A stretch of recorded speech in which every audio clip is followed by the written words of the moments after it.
Fascist বলতে কি বোঝায়, তারা আমাকে ফ্যাসিস্ট বলে। আমি সবাইকে অনুরোধ করবো যে ফ্যাসিস্টের ডেফিনেশন কি এবং ফ্যাসিস্ট হিসেবে আমার সময় কি অবস্থা ছিল আর এখন ডক্টর ইউনূস কি করছে।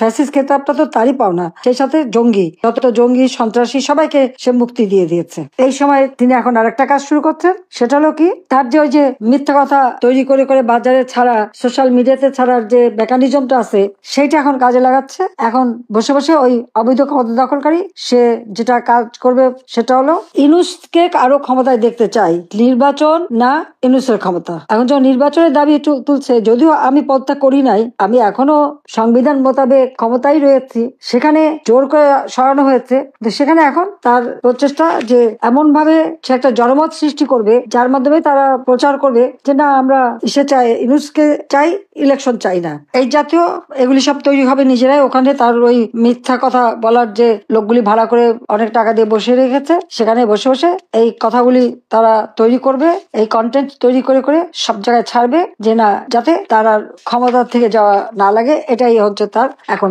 সর্বশেষ প্রচেষ্টা, সে এভাবেই চালাচ্ছে। তার জন্য হাজার হাজার কোটি টাকাও সে খরচ করছে, কারণ বাংলাদেশের প্রত্যন্ত অঞ্চলে সে এক একজন করে তার এজেন্ট লাগিয়ে রেখেছে। সে তাদের এই লোকজন দিয়ে যেটা করা হচ্ছে যে তার ওই মিডিয়ার মাধ্যমে সে এখন এটাই প্রচার করবে যে না ইউনূস খুব ভালো কাজ করছে, এখন আর তাকেই রাখতে হবে, তাকে 5 বছর রাখতে হবে। ইউনূসকে নাকি তারা প্রধানমন্ত্রী হিসেবে রাখতে চায়, তাকে নাকি রাষ্ট্রপতি হিসেবে রাখতে চায়। এই ধরনের নানা প্রচারণা চালানোর জন্য সে নিজেই মিটিং করে একটা এই ধরনের একটা বুদ্ধি পরামর্শ দিয়ে তার লোকদের ছেড়ে দিয়েছে যে তাদেরকে দিয়ে এখন এই ধরনের প্রচার আপনারা 2-4 দিনের মধ্যেই দেখতে পারবেন যে এই প্রচার শুরু হয়ে গেছে যে না এখন ইউনূস থাকবে, ইউনূস না থাকলে নাকি কিছু হবে না, দেশ নাকি একটা উন্নতি হবে না। কি উন্নতি করেছে? হলি আর্টিজেনে যারা সেখানে সন্ত্রাসী জঙ্গি কাজ করলো সেটাকে আমরা দমন করলাম এবং তাদের খুঁজে বের করে সাজা দিলাম, তারা মুক্ত।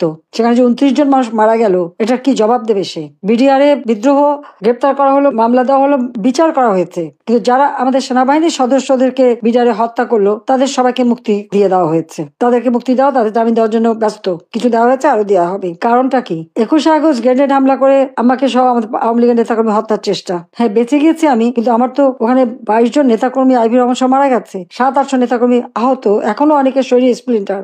এই ঘটনায় যারা সাজা পেয়েছ তারাও মুক্ত, এবং যারা খুনি, সন্ত্রাসী, জঙ্গি, 500 জায়গায় বোমা হামলা, সেই বাংলা ভাই থেকে শুরু করে সব যাদেরকে সেই সমস্ত জঙ্গি তো আমি দমন করেছিলাম, তারা সাজাপ্রাপ্ত আসামি ছিল, সবাইকে মুক্ত করে দিয়ে যত মামলা হচ্ছে আওয়ামী লীগের নেতা কর্মী, 14 দলের নেতা কর্মী তাদের বিরুদ্ধে, মুক্তিযোদ্ধাদের বিরুদ্ধে যত খুনের মামলা আমাদের বিরুদ্ধে দেওয়া হয়েছে, তা আমার তো মনে হয় ইউনূস সাহেব মামলা দেওয়াতে আমরা তো প্রায় 60-70 হাজার আওয়ামী লীগ নেতা কর্মীর বিরুদ্ধে মামলা, এবং আসামি যদি আমরা ধরি এজাহারভুক্ত আর অজ্ঞাতনা মাথা থেকে 4-5 তো হবে আসামি। তো এটা আবার অবশ্যই ইউনূস সাহেব একটা রেকর্ড করে ফেলেছে আমার মনে হয়, জানি না এর জন্য আবার নতুন কোনো পুরস্কার পাবে কিনা। এই জঙ্গি, খুনি, সন্ত্রাসী, দুর্নীতিবাজ এদেরকে ছেড়ে দেওয়া আর একটা দলের নেতা কর্মীকে দিয়ে সব জেলখানা ভরে ফেলা, এটাই তার কাজ, এটাই সে করে যাচ্ছে। এবং শুধু তাই না, আমরা যদি ইউনূস সাহেবের কর্মকাণ্ডটা একটু হিসাব করে দেখি, কি কাজটা তার কি করেছে সে পর্যন্ত, দেশের জন্য কি করেছে, নিজের জন্য কি করেছে, সেটা একটু আপনি হিসাব করেন। এমন এক ব্যক্তি আজকে ক্ষমতা আসলো এই সন্ত্রাসী কর্মকাণ্ড করে, যে নাকি শ্রমিক আদালতে সাজাপ্রাপ্ত আসামি, নিজের কোম্পানির শ্রমিকদের যে ফাঁকি দেয়, তাদের প্রাপ্য টাকা যেন কোনো কোম্পানি প্রফিটের 5% শ্রমিক কল্যাণ ফান্ডে দিতে হয়, সে টাকা দেয়নি, তার বিরুদ্ধে মামলা করে। এক পর্যায়ে শ্রমিকদের সাথে নেগোসিয়েশন করে যে টাকাটা ফান্ড করে রাখার কথা, সেই ফান্ডে টাকাটা রাখি, পরবর্তীতে আবার ওই ফান্ডের থেকে 25 কোটি বা 26 কোটি হবে এরকম টাকা তুলে নিয়ে সেই টাকার থেকে শ্রমিক আন্দোলনের সভাপতি এবং সাধারণ সম্পাদক এবং তাদের আইনজীবী তাদেরকে ঘুষ দেয়। 3 কোটি টাকা করে শ্রমিক সেই আন্দোলনের যে সভাপতি, সেক্রেটারি তাদেরকে টাকা দেয়। এমনকি তখন যিনি অ্যাটর্নি জেনারেল ছিলেন তাকেও 12 কোটি টাকা নিয়ে সাধে। অনুসারে আবার এজেন্ট থাকে, সে যে কাজ করে তার লবিস্ট ফার্ম, এখানকার একজনকে সে ব্যবহার করে, তাকে দিয়ে লবিস্ট করা।